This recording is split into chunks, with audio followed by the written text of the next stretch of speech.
ปีที่ไต้เฮาห่างแดนดินจงเอ็นดูหมู่ข้าน้อยที่พลอยภาคบ้านเฮาคนไต้ย้ายกันไปทุกทินทุกทาง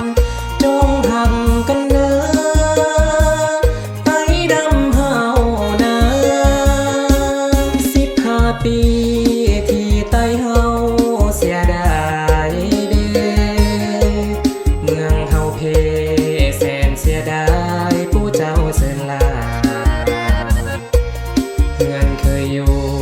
อู่เคยนอนต้องจรจำลาป้าให้ป้านาน้ำตาตายไหล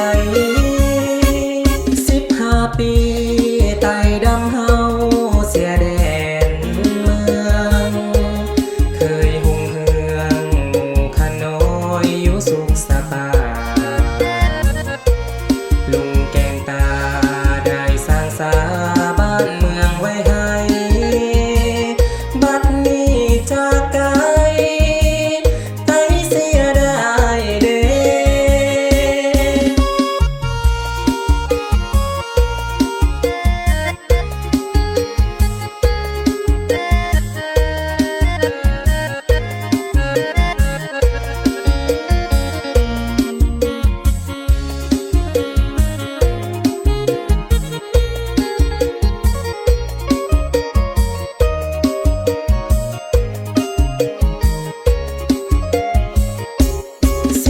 15 ปี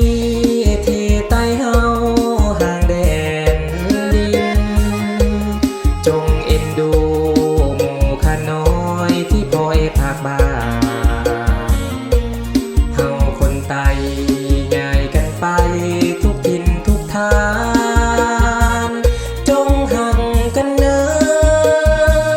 ไต้ดำเฮานะ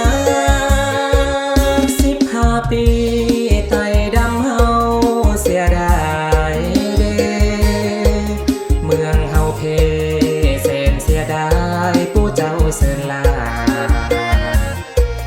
เพื่อนเคยอยู่อู่เคยนอนต้องจรจำลาป้าให้ป้านา